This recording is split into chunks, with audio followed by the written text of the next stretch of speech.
यो ब्रह्माणं विदधाति पूर्वं यो वै वेदं स प्रहिणोति तस्मै तमह देवम् आत्मबुद्धिप्रकाशं मुमुक्षुर्वै शरणम् अहं प्रपद्ये। ओम शांति शांति शांति। शंकरं शंकराचार्यं केशवं बादरायणं सूत्रभाष्यकृतौ वन्दे भगवन्तौ पुनः पुनः। ईश्वरो गुरुरात्मेति मूर्तिभेदविभागिने व्योमवद्व्याप्तदेहाय दक्षिणामूर्तये नमः। गुरुर्ब्रह्मा गुरुर्विष्णु गुरुर्देवो महेश्वरः गुरुः साक्षात् परं ब्रह्म तस्मै श्रीगुरवे नमः। वसुदेवसुतं देवं कंसचाणूरमर्दनं देवकी परमानंदं कृष्णं वन्दे जगद्गुरुं। कृष्णं वन्दे जगद्गुरुं। बोलिए सच्चिदानंद भगवान की जय।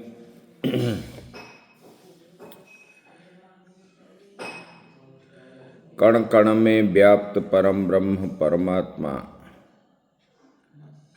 जो है, उसके श्री चरणों में सत सत नमन करते हुए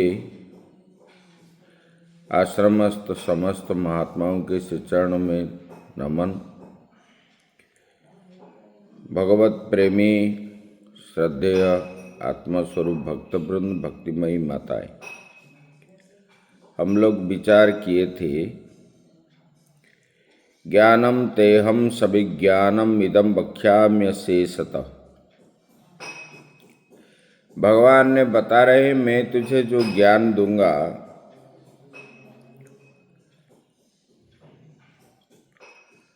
मतलब विज्ञान के सहित,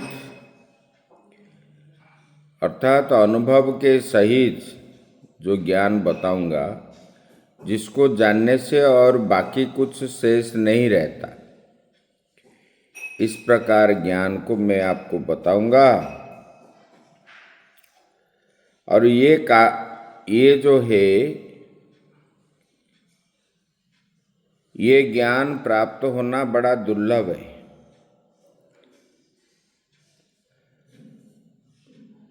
क्योंकि ये फल वाला है।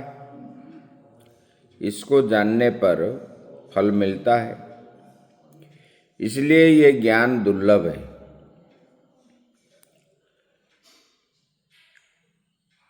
इसके ऊपर भगवान आचार्य श्री चर्चा करते हैं, बोले कि कथमिति उच्यते, ये दुर्लभ कैसे है।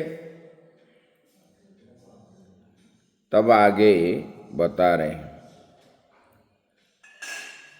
मनुष्याणां सहस्रेषु कश्चिद्यतति सिद्धये यततामपि सिद्धानां कश्चिन्मां वेत्ति तत्वतः। मनुष्याणाम, मनुष्यों के बीच में, मध्य में, सहस्रेषु अनेकेषु मतलब हजार में कोई एक, कश्चित यतति सिद्धये, कश्चित यतति, यतति मतलब प्रयत्न करोति,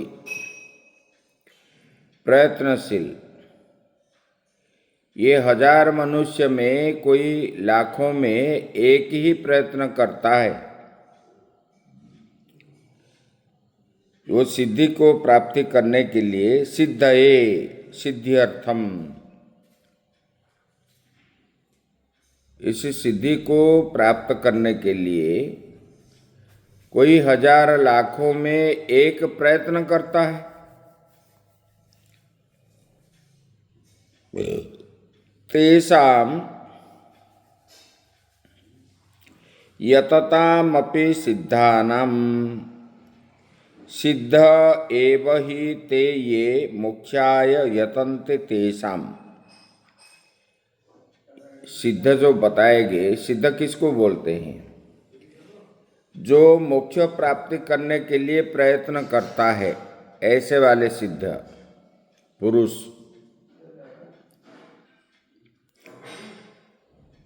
भले कि ये लाखों हजारों में एक ही मुझे जानता है तत्व के साथ, सब लोग नहीं जानते।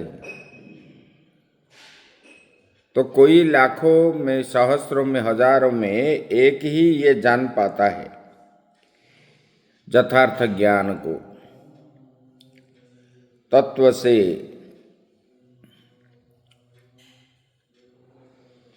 बोले कि इसी तत्व को मैं आपको बताऊंगा, पहले आपको बता दी। बोले कि कैसे? ज्ञान, जो ज्ञान तुझे बताऊंगा विज्ञान के साथ, जिसको जानने पर और शेष कुछ नहीं रहता, ऐसे वाले ज्ञान को जानने के लिए ये ज्ञान प्राप्त होना दुर्लभ है। क्यों दुर्लभ है? बोले कि देखो, ये दुर्लभ इसलिए है, इस ज्ञान को जानने के लिए कोई हजारों में, लाखों में एक ही प्रयत्न करता है, क्योंकि मोक्ष प्राप्ति करने की इच्छा से। सब लोग मोक्ष प्राप्ति करने की इच्छा नहीं करते, बोलते कि खाएंगे, पिएंगे, भोगेंगे, ऐश करेंगे, नरक में कीड़े जैसे घूमेंगे, ऐसे ही लोगों के विचार हैं। लेकिन हम अच्छे तरह से जिस कार्य के लिए ये मनुष्य जन्म प्राप्त हुआ है, वो मनुष्य जन्म को सार्थक करने के लिए प्रयत्न कोई नहीं करता। अभी इसको श्रोताओं के समक्ष जो है भगवान बता रहे। श्रोतारं प्ररोचनेन अभिमुखीकृत्याह, इस प्रकार रुचि बढ़ा करके श्रोताओं के सम्मुख करके कहते हैं। वो ज्ञान जो बता रहे हैं विज्ञान के साथ, उसी ज्ञान को भगवान अर्जुन को बोल रहे हैं। भूमिरापो नलो वायु खंमनो बुद्धिरेव च अहंकारं यतेयं मे भिन्ना प्रकृति अष्टधा। भूमि अर्थात पृथ्वी। पृथ्वी तन्मात्रम् उच्यते न स्थूला भिन्ना प्रकृति अष्टधा। ये 8 प्रकार के प्रकृति भगवान ने बता रहे हैं। बोले कि भूमि रापो नल वायु खंगमन बुद्धिरेव च, शब्द स्पर्श रूप रस गंध, ये जो है पंच महाभूतों का वो जो है एक स्थूल प्रकृति है, एक सूक्ष्म प्रकृति है। अपंचीकृत पंच महाभूत ये स्थूल प्रकृति हुआ, पंचीकृत पंच महाभूत ये सूक्ष्म प्रकृति हुआ। बोले कि ये भूमि पृथ्वी से, ये तो पृथ्वी स्थूल रूप हुआ, इसका सूक्ष्म रूप क्या है? गंध है, और वायु का स्पर्श है। ये जो है ये अभी बता रहे हैं। उच्यते तथा अबादय अपि तन्मात्रापि एव उच्यन्ते। बोले कि भूमि शब्द से पृथ्वी तन्मात्रा कही जाती है, स्थूल पृथ्वी नहीं है। वैसे ही जल आदि तत्व भी तन्मात्रा रूप से ही कहे जाते हैं।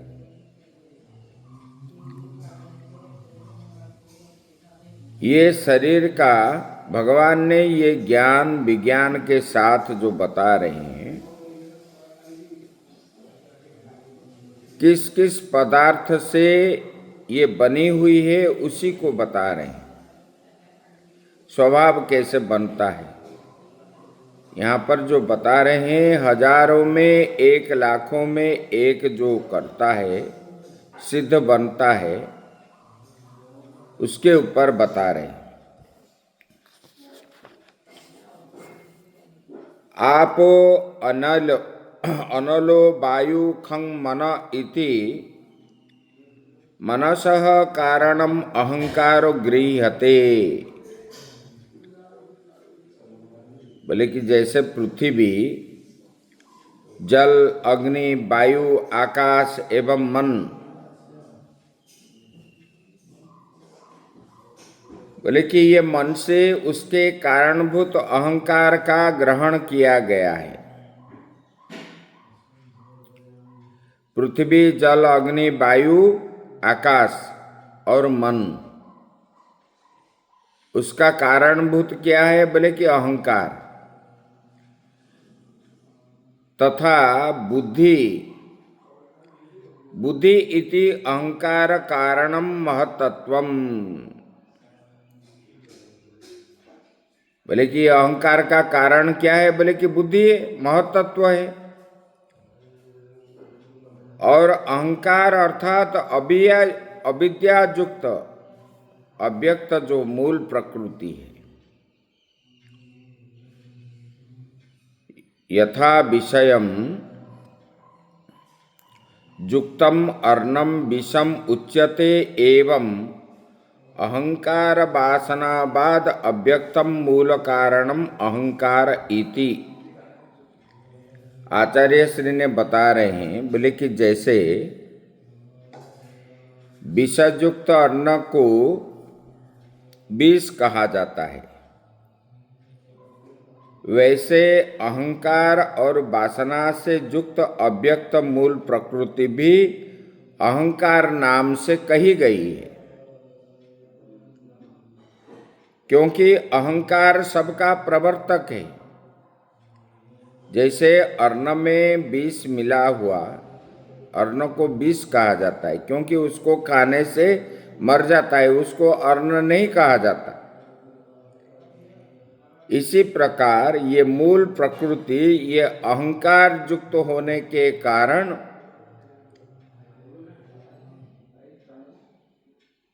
विष खाने पर जैसे मरता है, ऐसे अहंकार युक्त होने के कारण वो जीव का गति क्या होता है? भिन्न भिन्न रूप से उसको उत्पन्न होना पड़ता है। ये अहंकार प्रवर्तक है। अहंकार ही सबकी प्रकृति का बीज देखा गया है। ये अहंकार होने के कारण ही ये बार बार जीव को उत्पन्न होता है, करना पड़ता है जीव को, फिर मरना पड़ता है बार बार।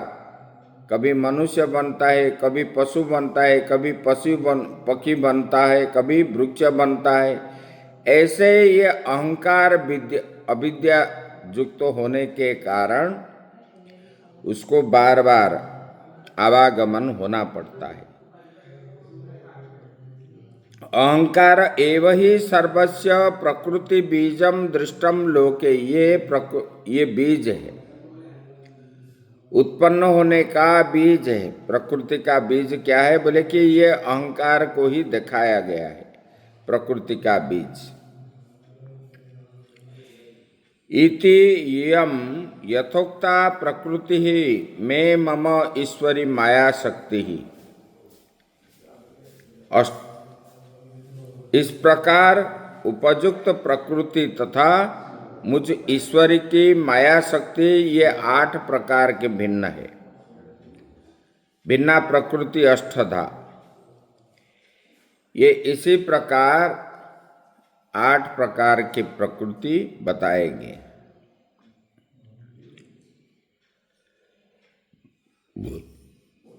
आठ प्रकार से ये माया शक्ति जो है 8 प्रकार से भिन्न है।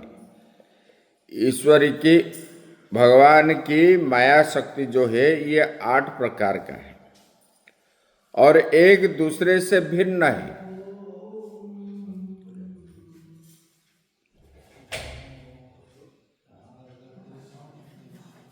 अपरेयमितस्त्वन्यां प्रकृतिं विद्धि मे परां, जीवभूतां महाबाहो ययेदं धारयति जगत्। अपरा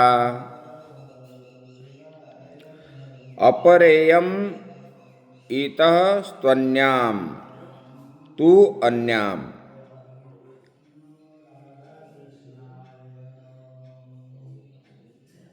भगवान ने बता रहे हैं अपरा न परा, अपरा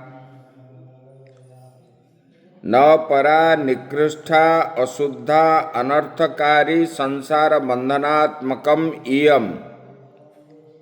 ये प्रकृति दो प्रकार का है, एक परा है, एक अपरा है। ये अपरा प्रकृति क्या है बोले कि जो बंधन में डालता है ये अपरा है, जो प्रवृत्ति मार्ग में लेता है वो अपरा है, जो निवृत्ति मार्ग को चुनता है, जो मुख्य प्रदान करती है वो परा प्रकृति है। ये मेरी, भगवान ने बोले कि ये मेरा जो है, मेरी जो है ये 2 प्रकार के प्रकृति है, एक अपरा है, एक परा है। ये अपरा प्रकृति अर्थात परा नहीं है किंतु निकृष्ट है, अशुद्ध है और अनर्थ करने वाली है, एवं संसार बंधन रूपा है, ये संसार बंधन में डालता है, ये अपरा प्रकृति।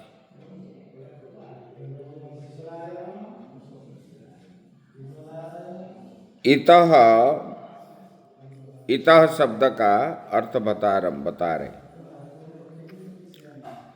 अपरेयम इतः तु अन्याम।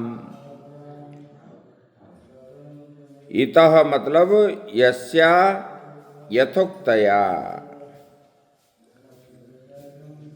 तु अन्याम इस उपयुक्त प्रकृति में दूसरी जीव रूपा अर्थात प्रधान कारण प्राण धारण की निमित्त बनी हुई जो क्षेत्रज्ञ रूपा प्रकृति है, ये बंधन में डालने वाली अपरा प्रकृति है। मुख्य को प्रदान करने वाले वो परा प्रकृति है। बोले कि ये अपरा प्रकृति ये बंधन में डालने वाले हैं। बोले कि उपयुक्त जो प्रकृति दूसरी है परा प्रकृति वो जीव रूपा है। क्यों? बोले कि निमित्त बनी हुई है, जो क्षेत्र रूपा है प्रकृति है, अंतर में प्रविष्ट हुई है, जिस प्रकृति द्वारा ये चराचर जगत धारण किया जाता है उसको तो मेरा परा प्रकृति जान लो, अर्थात मेरी आत्मा रूपा उत्तम और शुद्ध प्रकृति जान लो। बोले कि मेरा जो परा प्रकृति है, ये परा प्रकृति क्या है? बोले कि अंतर में प्रविष्ट हुई है, रोटी, और प्रकृति द्वारा, वो परा प्रकृति द्वारा समस्त जगत जो है धारण किया गया है। ये मेरा प्रकृति परा प्रकृति जो है उससे मेरी आत्मरूपा उत्तम और शुद्ध प्रकृति जान, इस प्रकार भगवान ने बता दी। और आगे की बात हम कल करेंगे। ओम पूर्णमदः पूर्णमिदं पूर्णात् पूर्णमुदच्यते पूर्णस्य पूर्णमादाय पूर्णमेवावशिष्यते। ओम शांति शांति शांति।